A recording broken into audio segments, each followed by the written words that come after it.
Jesús Gallego, ya es presidente de Shell Gas España.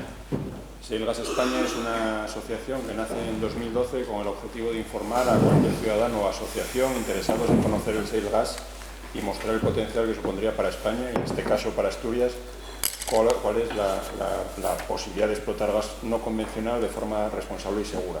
En su ponencia se titula "El gas natural no convencional, una oportunidad para Asturias". Adelante, María. Gracias. Muchas gracias por invitarme. Estoy encantada de estar aquí. Yo trabajo en una de las empresas que formamos Shell Gas España. Somos empresas que hace 5 o 6 años empezamos a pedir permisos para hacer exploración en España, porque esta técnica estaba desarrollando un enorme potencial en países como Estados Unidos y Canadá. Mi empresa concretamente es canadiense.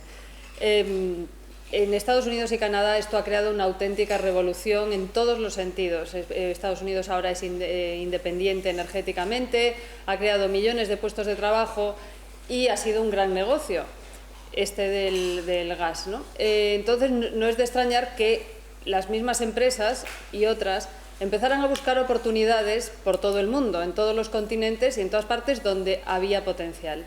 Y no es de extrañar que algunas vinieran a España, porque España tiene potencial.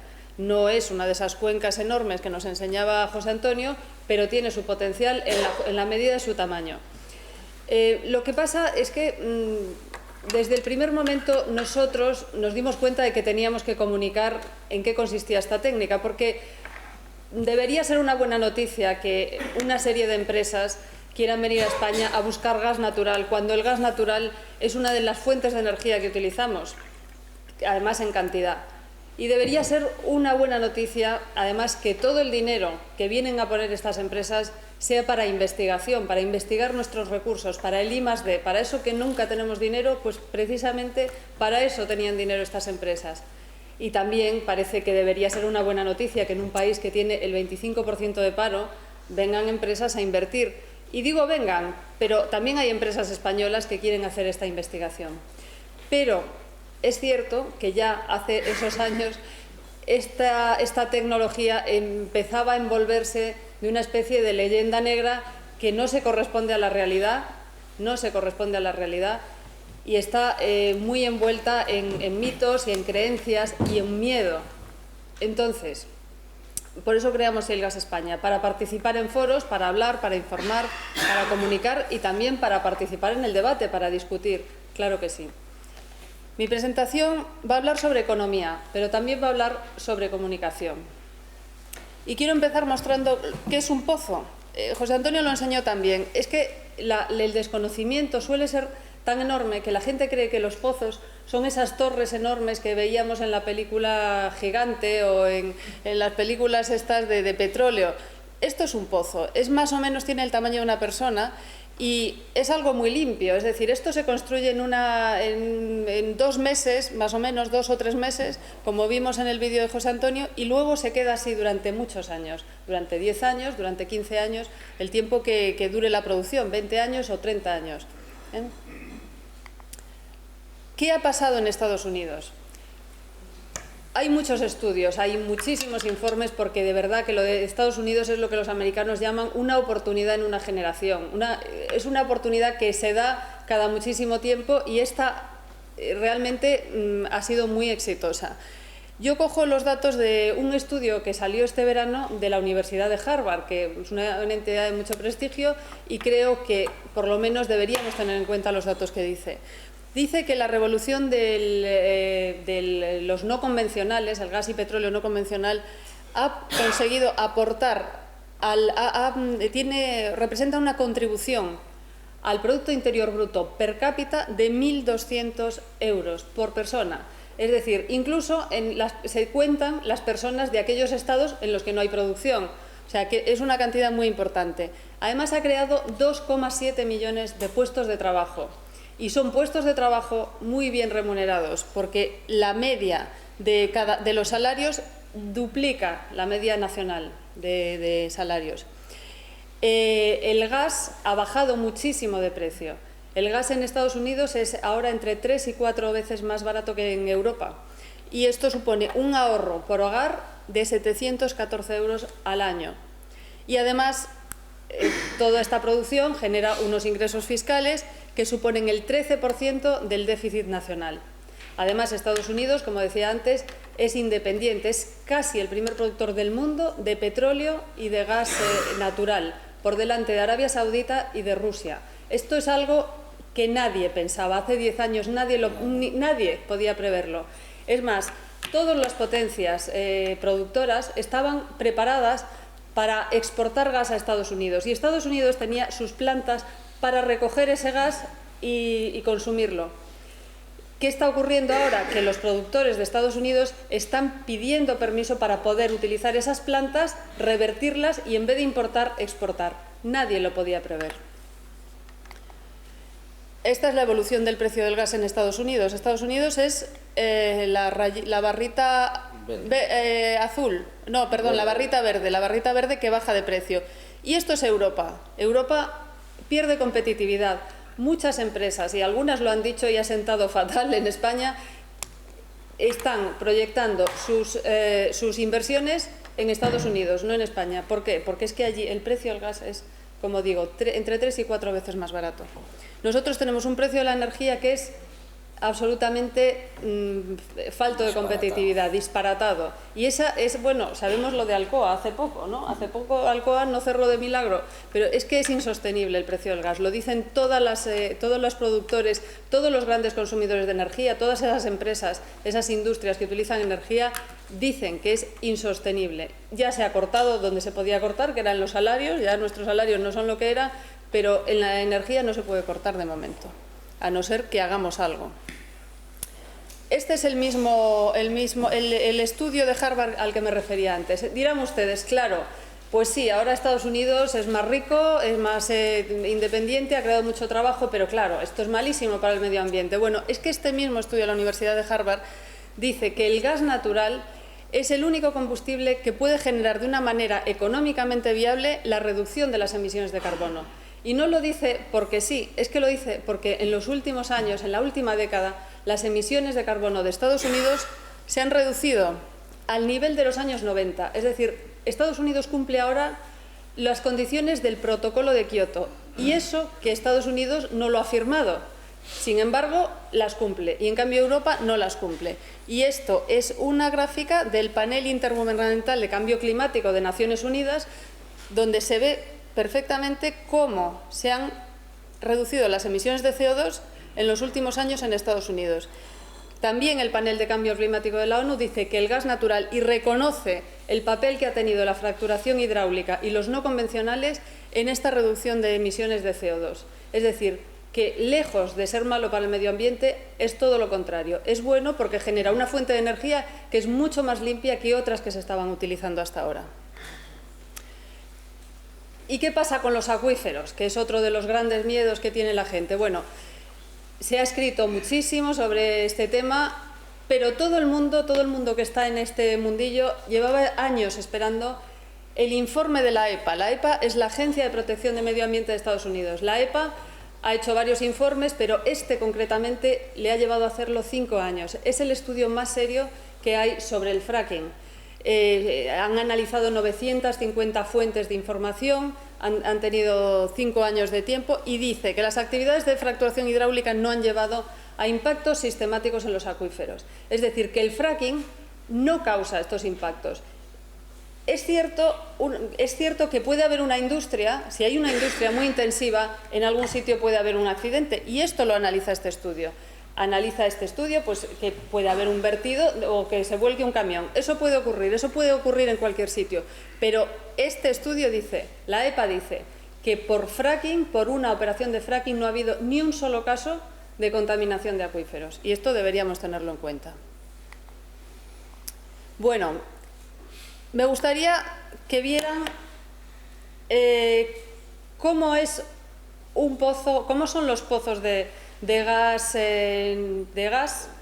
estos pozos que enseñaba antes, y además me gustaría que conocieran también la iniciativa Frac Focus, porque otro de los grandes mitos que han rodeado el fracking es que había oscurantismo. Se dice que se utilizan 600 aditivos químicos y que además las empresas no quieren decir cuáles son esos aditivos. Vamos a ver este vídeo y luego lo comento. ¿Qué aspecto tiene un pozo en el que se ha hecho fracking? ¿Qué aditivos se utilizan? ¿Es cierto que son secretos? Las respuestas a estas preguntas están en Frack Focus, una web de información sobre el fracking en Estados Unidos. Así funciona. Elegimos un estado, por ejemplo Pensilvania, con una densidad de 104 habitantes por kilómetro cuadrado, es decir, mayor que la de España y el triple que Castilla y León. Allí se han fracturado casi 5.000 pozos en los últimos años. Sobrevolamos la zona. La producción de gas natural y el fracking conviven con otras actividades como la agricultura, la industria y el ocio. En este emplazamiento hay 10 pozos en producción. Tienen el tamaño de una persona. Gracias a la perforación horizontal, la huella superficial es mínima. Desde una sola parcela, los pozos pueden alcanzar un yacimiento de unos 10 kilómetros cuadrados. En esta vista de pájaro es difícil encontrar torres de perforación porque están sobre el terreno tan solo 1 o 2 meses. Para la fracturación hidráulica se instalan equipos como este, que bombean fluido para fracturar la roca. La operación se hace normalmente una sola vez en la vida del pozo y dura tan solo unos días. Después, los equipos se retiran y el pozo puede producir gas natural durante años.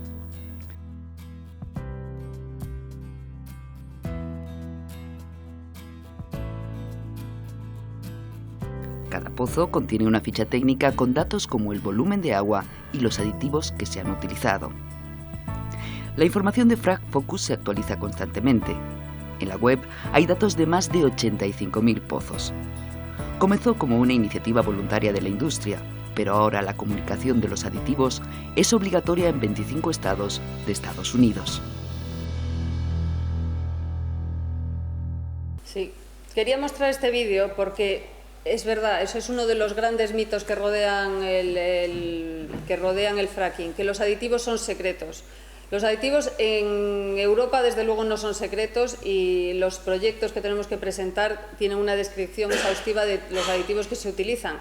En Estados Unidos es cierto que hace unos años no se comunicaban cuáles eran estos aditivos por un tema de patente, pero es que la industria era así, o sea, en general, todas las industrias han ido evolucionando, no se funciona igual ahora que hace 10 años y que hace 20 años. Claro, entonces lo que hacían las industrias era elaborar sus aditivos, hacer su propio I+D, encontraban el suyo y no se lo querían contar a la competencia. Pues ya en el año 2011, o sea, mucho antes de que en España empezara a hablarse de este tema, pusieron esta página web con todos los aditivos. Y ahí, de verdad, si quieren saber algo sobre el fracking, yo les recomiendo que entren en esa página web, porque es que lo pueden ver todos los pozos, dónde están ubicados, qué se ha hecho en ellos, qué aditivos se han puesto, hasta dónde se ha perforado, etcétera. Tienen toda la información. No creo que haya muchas industrias que tengan este nivel de transparencia, que uno en una web pueda situar todo y que nos cuenten cómo son sus procesos y qué aditivos utilizan.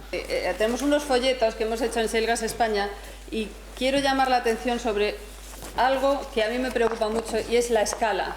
Uno de los grandes problemas también que hemos tenido con nuestra comunicación, aparte de esto de los aditivos que son secretos y que en realidad no lo son, es el tema de la escala. No sé si ustedes han visto dibujos en los que se habla de fracking, normalmente se ponen unas grietas enormes que llegan a los acuíferos y que lo contaminan todo. Si ven esto, nos hemos hecho este folleto así, en vertical, precisamente para poder poner algo parecido a una escala. El pozo está aquí y el fracking se hace aquí abajo. Los acuíferos están por aquí. Los acuíferos no llegan a 4.000 metros ni a 3.000 metros tampoco. Los acuíferos de agua dulce están cerca de la superficie, a decenas de metros, a centenares de metros a veces. Yo creo que viendo esto uno entiende mejor por qué esto no puede llegar aquí. Es mejor verlo que yo se lo cuente.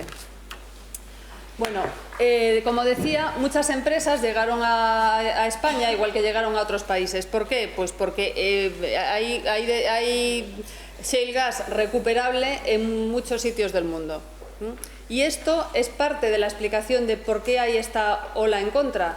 Es decir, esta manera de, como decía José Antonio, democratizar la producción de energía le está quitando el monopolio a algunos países y bueno, están perdiendo mercado. Hay permisos en España, hay potencial en España. ¿Cuál es el potencial que tiene España?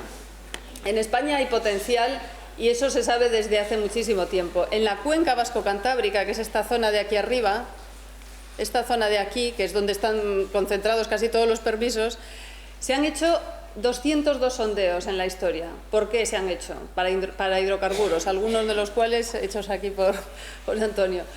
¿Por qué se han hecho? Porque desde siempre se sabe que hay hidrocarburos. De hecho, en esta zona es donde está el único campo de petróleo que hay en nuestro país, en tierra, que es el campo de Ayoluengo, en Burgos. Se han hecho esos sondeos, pero en realidad no hay una gran producción ni de gas ni de petróleo. ¿Por qué? Porque no existía la tecnología o porque no estaba lo suficientemente desarrollada. Ahora sí, y por eso las empresas han pedido permisos para hacer exploración. Porque también es muy importante, aunque llevamos 6 años trabajando en estos proyectos, todavía no se ha hecho ningún proyecto, no se ha hecho ningún pozo en ningún sitio de España. Quitando los tuyos, pero yo digo de esta nueva oleada. Vale, entonces, hace 2 años, en el año 2013, una consultora geológica que se llama GESAL hizo un estudio sobre cuáles son los recursos prospectivos que hay en España, cuánto gas y cuánto petróleo se cree que hay en España.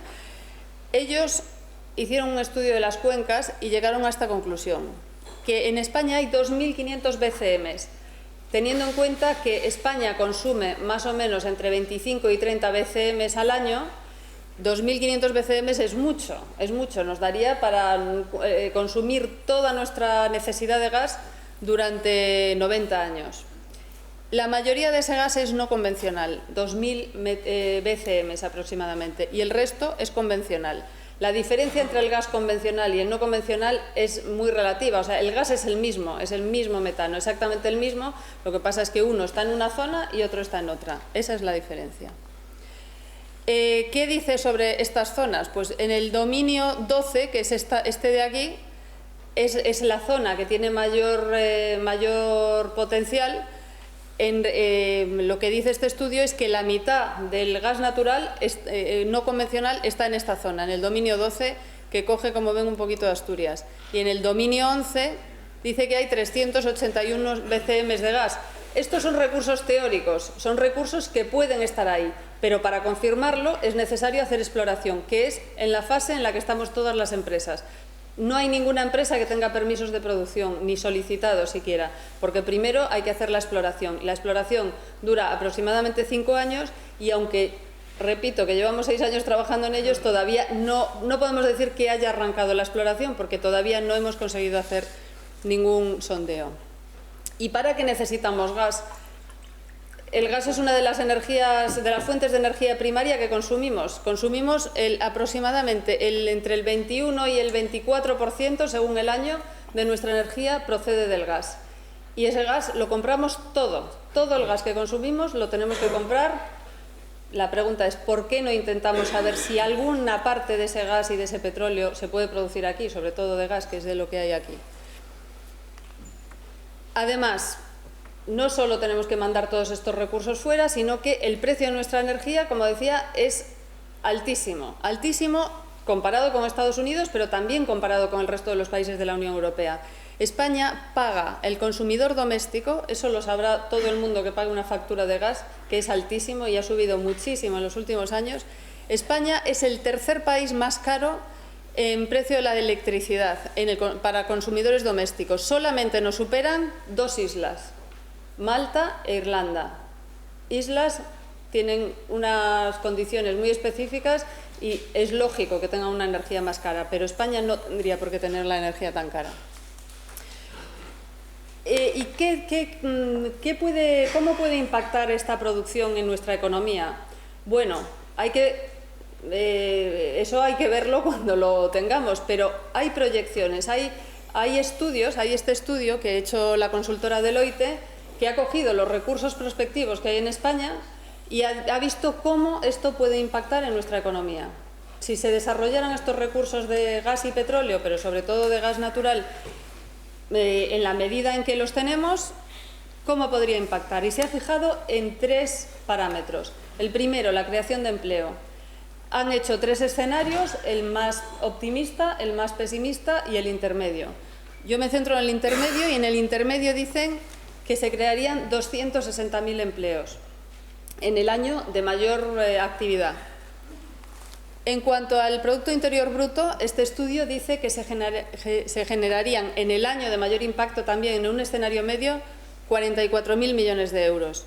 Si se van sumando todos los años de producción, la contribución al PIB agregada durante todos esos años superaría el billón de euros. Y en cuanto a la balanza comercial, tendría una aportación de 40.000 millones de euros también. ¿Les pueden parecer que son unas cifras enormes? Es verdad, son unas cifras enormes, pero están basadas en datos. Pero vamos a pensar que en lugar de ser, vamos a fijarnos en los empleos, que en vez de ser el escenario medio fuera el escenario bajo, 81.000 empleos. Y vamos a pensar que ni siquiera fuera eso, que fuera la mitad de eso, 40.000 empleos. Yo creo que no estamos en un momento para desperdiciar la creación de miles de puestos de trabajo. Esto sería la aportación a la balanza comercial. Este gráfico indica, esta barra gris indica el consumo. Entonces aquí se ve cómo empezaría la producción. Ahora estas barras azules indican todo lo que compramos todo. Aquí empezaría la producción, si esta llega a hacerse, y empezaríamos a producir y empezaríamos a reducir nuestras importaciones. Subiríamos hasta el punto de llegar a cubrir todo nuestro consumo e incluso nos sobraría en algún año si esto se produjera según este modelo. Es decir, que podríamos no solo consumir solamente nuestro gas, sino que además incluso nos sobraría, tendríamos excedentes. En cuanto al empleo, hay algo muy importante que yo creo que nos tiene que hacer también reflexionar. Estos 260.000 empleos que dice Deloitte, que se pueden producir, no son todos empleos directos. O sea, el empleo directo sería el 14%, nada más. Todo lo demás es empleo indirecto e inducido. Es decir, que esta actividad tiene muchísimo impacto en el empleo indirecto e inducido en el empleo local. Porque también hay muchas veces que se piensa que estos son unas empresas que vienen de fuera, muy tecnológicas, con sus ingenieros, con sus geólogos, con sus expertos, vienen aquí, lo producen y se van. No es así, porque lógicamente todos los servicios auxiliares tienen que contratarse localmente. Nadie se va a traer transportistas, camiones, arena, construcción, hay que construir las parcelas. Aquí hay trabajo para mucha gente y el empleo inducido también es muy importante porque toda la actividad económica que se genera alrededor, pues también hay hostelería, comercio, industria. Es decir, que el impacto sobre la industria local y la actividad local es muy importante. Es una industria muy intensiva en capital que necesita el apoyo local, necesita el suministro local. Y concretamente el lugar en el que se genera, en el que existe una producción de gas, ¿qué beneficios percibe? Porque claro, cuando uno va a un pueblo y dice, no, es que nuestra seguridad energética, el precio de la energía, y dice, bueno, eso sí, pero a mí concretamente, ¿qué me va a reportar? Bueno, pues localmente también tiene un enorme impacto económico.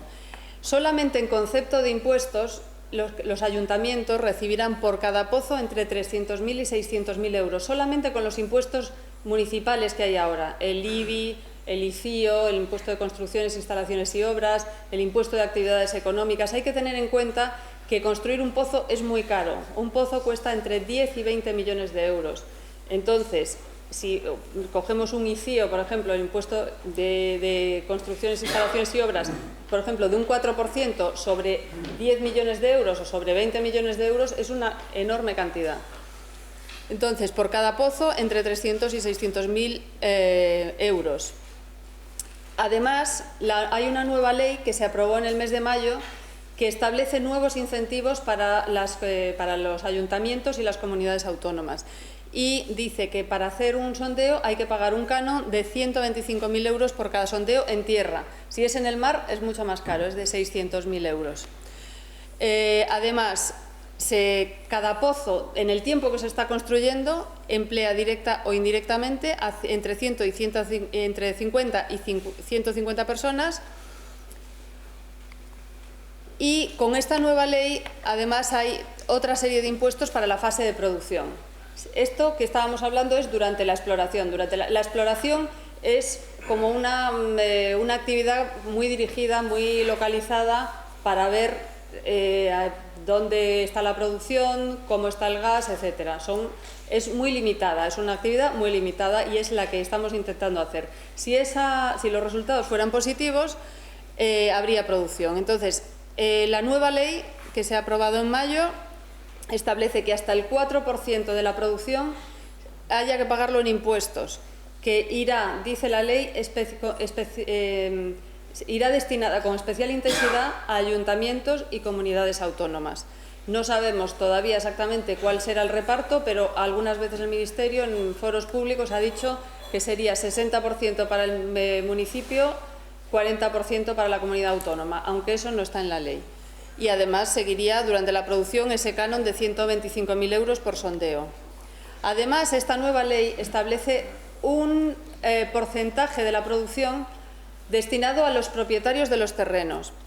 Es un 1% de la producción. Tiene que ir destinado a los propietarios de los terrenos, pero no al propietario de este terreno, concretamente, del terreno en el que se hacen los pozos, sino a los propietarios de las parcelas próximas, en un radio que determinará el Ministerio de Industria. Es decir, que si uno tiene esta parcela aquí, que es más o menos de 100%, pues las parcelas que estén alrededor, aunque se dediquen a otra cosa, aunque se dediquen a la agricultura, a la ganadería, aunque no se dediquen a nada, aunque sean del ayuntamiento, lo que sea, reciben un 1% de la producción. Por un emplazamiento calculamos que ese 1% supone entre 2 y 4 millones de euros. ¿Pero qué ocurre con todo esto? ¿Qué ocurre? Ustedes dirán, esto es muy bueno para el medio ambiente, según lo que estoy yo contando, es muy bueno para la economía. Entonces, ¿qué pasa? ¿Por qué nos pasa esto? ¿Por qué hay este panorama? ¿Por qué la gente está en contra? Algo pasa, ¿no?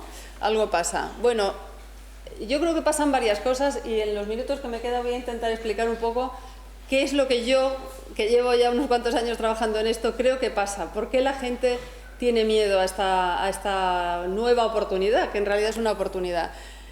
Bueno, yo creo que uno de los problemas es la palabra, realmente. Sí. La palabra fracking, hay una teoría, hay un teórico de la comunicación política que se llama Frank Luntz, que tiene un libro que se llama Palabras que funcionan. Y esta es una palabra que ha funcionado, o sea, es una palabra que ha triunfado.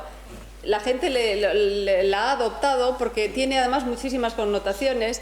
Tiene la connotación de la ruptura, bueno, todo el mundo la quiere adoptar. Sí, sí. Además tiene, bueno, el juego de palabras es facilísimo. Es frac y fac, no hace falta que lo traduzca, pero yo creo que da muchísimo juego. Y bueno, a la gente le ha sonado algo nuevo, algo que rompe y demás, y eso es parte del... La falta de escala, ¿no? La falta de escala. Esta es la falta de escala a la que yo me refería antes. Nada que ver con este folleto que sí que está a escala. Uno de los problemas es ese. Después, en realidad tampoco es que nos guste ninguna fuente de energía. Sobre cualquier fuente de energía siempre hay un movimiento social en contra. Algo pasa con la energía, no queremos energía, somos enormes consumidores de energía, somos derrochadores de energía al máximo y además estamos encantados porque si podemos irnos un fin de semana y coger un avión y tal, nos encanta, lo contamos, somos felices con eso, o nos vamos de viaje, pero en cambio no nos gusta la producción de energía, que la produzcan otros, a nosotros solo que nos la traigan. Y además tenemos a mucha gente que se apunta a esto, porque es una moda, es algo que queda muy bien apuntarse a esto. Además, gente que yo creo que consumen más energía incluso que nosotros, que somos tan voraces. Ellos, yo creo, estos señores que viajan tanto, yo creo que incluso consumen más. A mí me encanta este chiste del roto, esta viñeta, que dice petróleo no, gasolina sí. O sea, el petróleo aquí no, pero todo este uso que le damos nosotros sí. Eso nos encanta. ¿Y qué ha pasado aquí entonces? Yo creo que estamos ante una técnica de comunicación que también es muy conocida, que se llama el storytelling, que nos cuentan cuentos. Esto es más viejo que, no sé qué decir, que no quede mal. Esto es lo de la época de los mitos griegos, de la Biblia, tal, siempre. Hay un cuento, hay un problema, ¿no? Hay un problema, hay un malo y hay un bueno. Y aquí está claro quién es el malo. Y eso es muy fácil de entender. El malo es uno y nosotros somos los buenos, o viceversa, ¿no? Y este es el esquema mental que se apodera de mucha gente cuando intenta entender este asunto, ¿no? Es más fácil simplificar, es mucho más fácil simplificar que estudiarse las diapositivas que nos ha puesto José Antonio, por ejemplo, y intentar entenderlo, o venir aquí, estar 2 horas escuchando una charla. Mucho más fácil decir, estos son los malos, nosotros somos los buenos y punto, ¿no? ¿Y cómo empezó este storytelling? Todo este movimiento en contra del fracking empezó con esta película que se llama documental, pero yo no le quiero llamar documental, porque creo que tiene más ficción que realidad. Es una película que ha estado a las puertas del Oscar, ha sido finalista en los Oscars como documental, y hace un recorrido por una zona de Pensilvania y va contando historias de storytelling, ¿no? Va contando historias sobre, pues, a uno que le han contaminado, a otro que tal, sin ninguna prueba y con muchos trucos.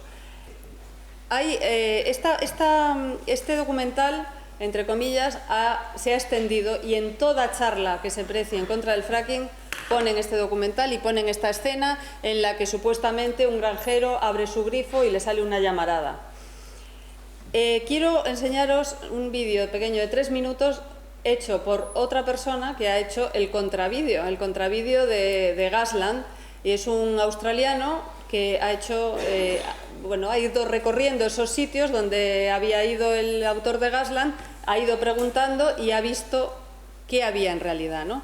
Entonces llega un momento en el que hay una rueda de prensa del director de Gasland, y este señor, que es el autor de este contradocumental, va a la rueda de prensa. Y este es el trocito que les voy a poner.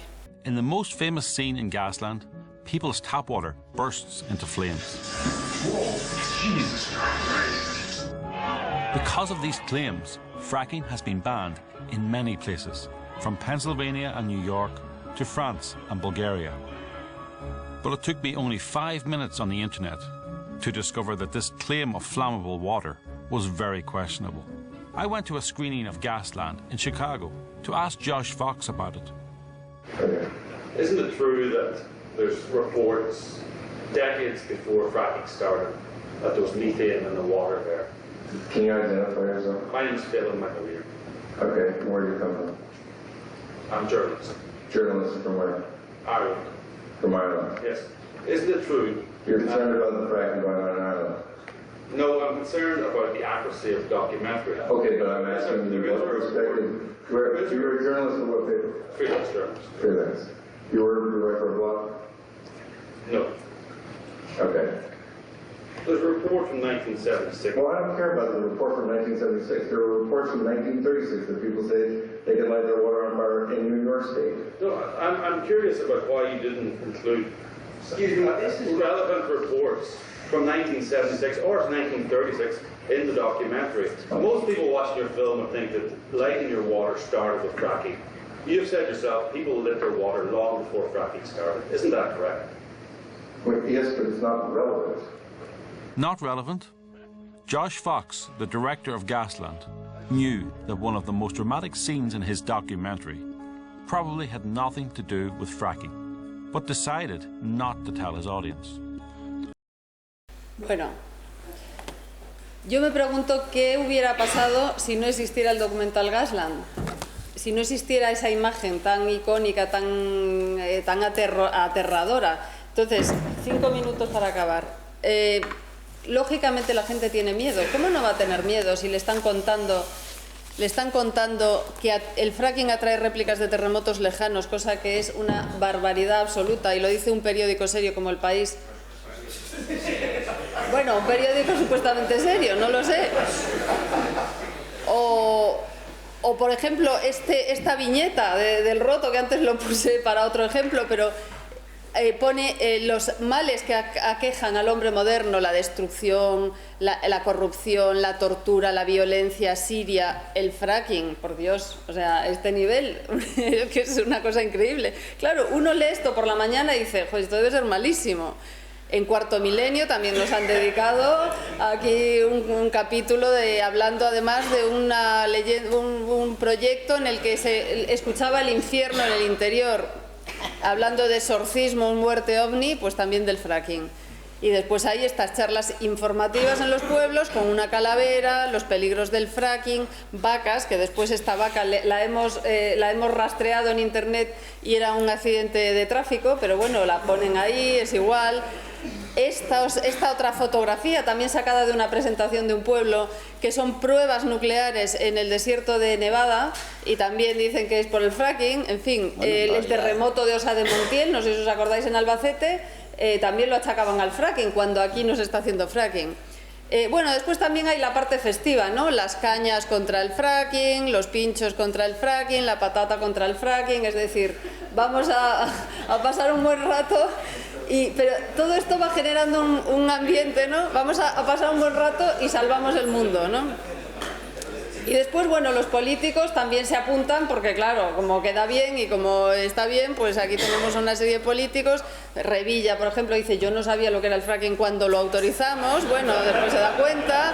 El presidente de Cantabria también hizo un acto institucional porque, claro, como allí los alcaldes estaban en contra. Claro, ¿cómo no van a estar en contra? Si es que esto se está retroalimentando continuamente. Si una persona como el presidente de Cantabria junta a sus alcaldes y tal, pues ellos, ¿qué criterio van a tener para decir, ay, no, esto sí a lo mejor es bueno? Pues no, pues va toda la ola en la misma dirección. Y después esto es otro caso curioso de otra película que se llama Tierra Prometida, que es una película de Hollywood con Matt Damon, Frances McDormand, una película que se ha visto muchísimo, que se ha puesto en teles nacionales y en todas partes y también se utiliza mucho en las charlas contra el fracking, que, bueno, cuenta los desastres, ¿no? Un poco tal. Y entonces es curioso que en los títulos de crédito dice quién es el productor de esta película, y el productor es Image Nation, que es de Abu Dhabi. Es la productora del gobierno de Abu Dhabi. ¿Y quiénes son estos? Uno se mete en la página web, ¿quién es Image Nation? Pues son estos. ¿Quiénes somos? Somos estos. Pues qué curioso, ¿no? Yo la verdad es que creo muchísimo más en el poder de la ignorancia, de la estupidez, mucho más fuerte que el poder de la conspiración, porque hacer una conspiración es muy difícil, pero ya es que me empieza a costar creerlo, porque, por ejemplo, el presidente de la OPEP reconoce que tienen que hacer una estrategia porque el fracking les está haciendo daño y están haciendo una estrategia de petróleo barato para intentar cortar la producción en Estados Unidos. La OTAN acusa a Rusia de financiar grupos antifracking. Y lo último, y ya me callo, este vídeo, muy curioso. Este es un vídeo hecho en un pueblo de España muy pequeñito, en Burgos. Es un vídeo muy bien hecho, hay muchos vídeos caseros y tal, pero este lo encontré en internet y me llamó mucho la atención. Está subtitulado en inglés, uy, qué curioso. ¿Y quiénes serán estos que lo han hecho? AJ, uy, a más J, ¿quién serán? Pues me puse a buscarlo y lo que he descubierto es que es Al Jazeera. Qué curioso, ¿no?, que tengan ese interés en un pueblo de España. Pero yo no quiero creer en las conspiraciones. Yo creo que con información se curan estos males que tenemos. Yo creo que el gas natural es una enorme oportunidad para España, es una oportunidad para Asturias, para los sitios donde se pueda desarrollar, por lo menos conocerlo, y yo creo que es una oportunidad que no deberíamos dejar pasar.